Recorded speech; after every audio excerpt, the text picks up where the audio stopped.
Hi, I'm Rebecca, one of HarassMap's co-founders. This video goes together with the Theory of Change section in the Setup Toolkit that's part of our new Crowdmapping for Social Change project.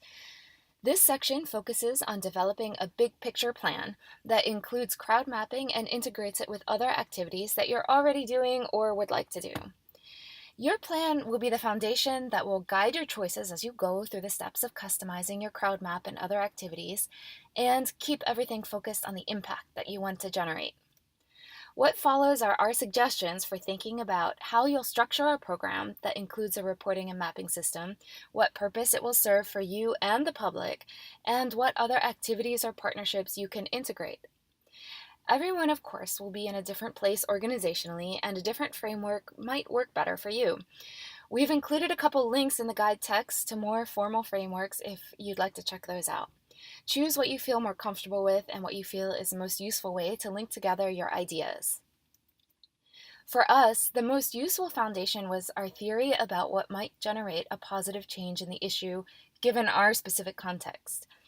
Over the years, a lot changed in Egypt and in our issue. Our theory helped guide our decisions and determine what approach and activities we chose, our timing, our allies, target groups, tone of voice, visual identity, basically everything we did. It provided a logical thread connecting all of our programs and activities so that everything we do is aimed at our target, from slightly different angles and using slightly different tools, but all ending up working together to advance our mission. To come up with our theory about how a crowd map can impact sexual harassment, we started with examining the issue and our context. What are some key facts? What are the other actors in the field doing, and what results are they seeing? What's the legal framework like?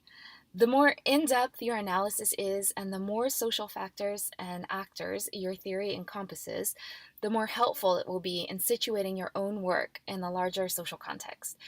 From there, we developed some ideas about key factors that we felt perpetuated the problem and changes that we felt could disrupt it. So, looking at the information you listed about the problem, consider more deeply who are the perpetrators, what are their motivations, and try to think from different points of view. What are things perpetrators say are their motivations? What do experts or academics say? What do victims say? Are there unexpressed motivations? Who else is a stakeholder in the problem? What roles do each of the stakeholders play in perpetuating or mitigating the problem? Try to include both expressed and unexpressed points of view. What are some structural factors that support the continuation of the problem? And now, what are the possibilities for disrupting the factors that perpetuate your issue? To begin with, think without limits. Even if changes you think are not within your realm of possible influence, listing everything out at the beginning can help uncover connections and relationships that might not immediately be clear. After this, you can narrow down your focus to areas of your interest or your comparative advantage, areas of need, or just practicalities. So also consider, how do you think a reporting system, crowd mapping, and your other activities can influence people's decisions and behavior? How do you think they can influence the problem as a whole?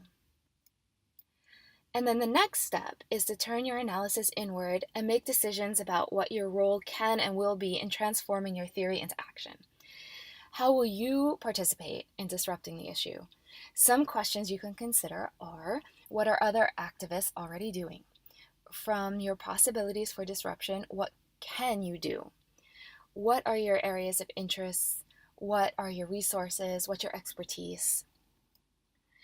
And next, you can consider building complementarities. By this, I mean planning ways to integrate your crowd mapping and your other activities so that they build off each other. Complementary efforts can be external or internal, multiplying or building on the effectiveness of other organizations' work, or other actors, or your own programs. And then the practicalities. What human resources do you have? Will you plan for volunteer recruitment and management? Will you seek funding for human resources, activity implementation, marketing, evaluation? How will you work within your local legal and political context? What are some potential challenges and risks? How will you test your theory? What kind of monitoring and evaluation works for you? From here, your next steps will be to develop and implement a process for making that change happen, defining a mission, your vision, objectives, and your plan for evaluation. Your vision refers to ideas for the future you want to create. Where do you see your work and change on your issue in 3 years, in 5 years, in 10 years? Your mission is your more immediate or current reason for being. What is your project's specific and concrete purpose? What are you trying to change? Both your vision and mission can be changed and updated as you progress, but we found that having them articulated from the beginning helped us to meet some of our biggest challenges that came up along the way. The setup toolkit has more detailed prompts for each of these topics and more on objectives and evaluating impact, choosing activities, deciding on how to allocate your financial and human resources, and identifying areas for improvement. We're happy to answer any questions, and you can reach us at info@harassmap.org or on Facebook at harassmap Egypt.